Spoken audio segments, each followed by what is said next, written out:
The medical bay on Station Helios Prime was equipped to handle any species in the galactic concordance. Dr. Shala had treated crystalline beings who breathed methane, hive minds that shared a single consciousness across multiple bodies, and energy entities that existed partially in other dimensions. But she had never seen a readout like this.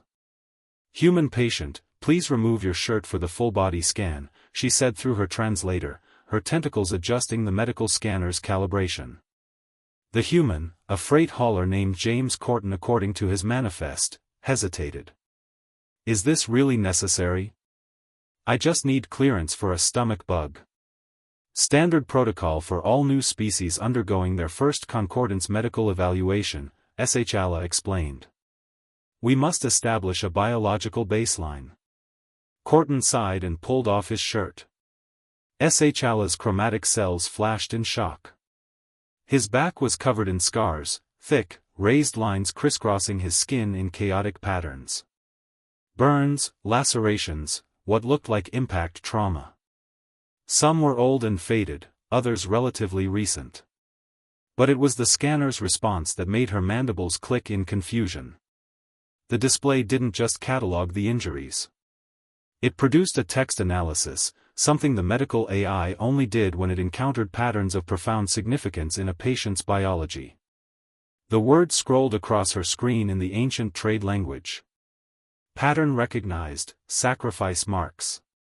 Only those who defy gods carry these. What? Shala whispered, checking the scanner's database.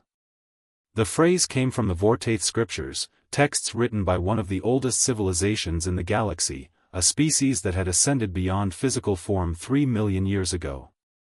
"Something wrong, Doc?" Corton asked, glancing back.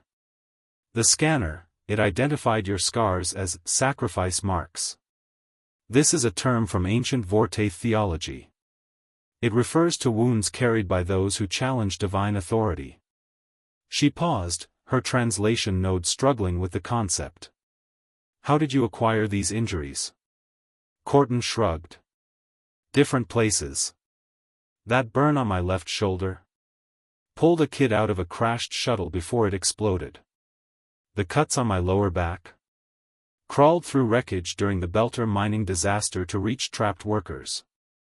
This one," he touched a particularly nasty scar near his spine, "got that when I stayed behind to manually seal a hull breach while everyone else evacuated."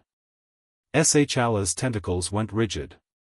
"You suffered these injuries, saving others?" "I mean, yeah. That's usually when people get hurt, isn't it? When things go wrong and somebody has to do something about it." The scanner continued its analysis, and now Shala understood what it was detecting. The pattern wasn't just physical, it was behavioral.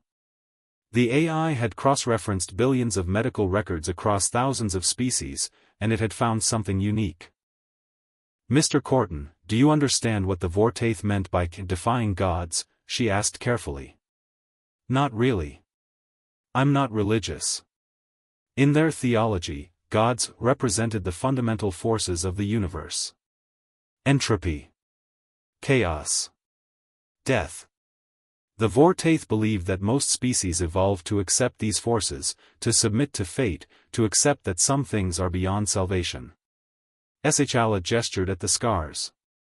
"But these marks suggest you are incapable of that submission." Corton frowned. "Doc, I just help when I can.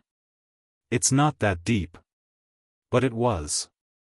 Shala accessed the human's file and began cross-referencing with other humans in concordant space. The pattern emerged immediately. Firefighters with burned hands. Soldiers with shrapnel scars from shielding others. Medical personnel with exposure marks from treating contagious patients. Search and rescue volunteers with broken bones from unstable structures. Humans didn't just have these marks occasionally. They wore them like badges. They collected them. Some humans had dozens. The Vortaith prophecy spoke of a species that would arrive in the galaxy bearing these marks, Shala said quietly, pulling up the ancient text. They called them the inheritors of defiance.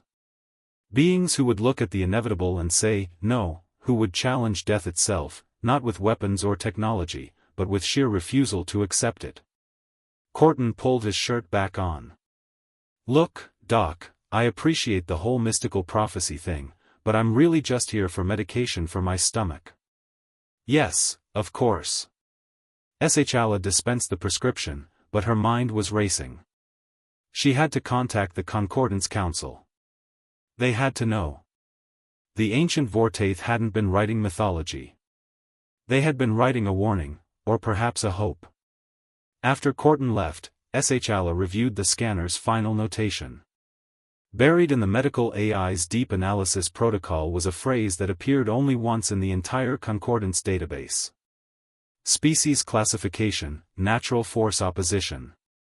Probability of submission to entropy, 0.0000%.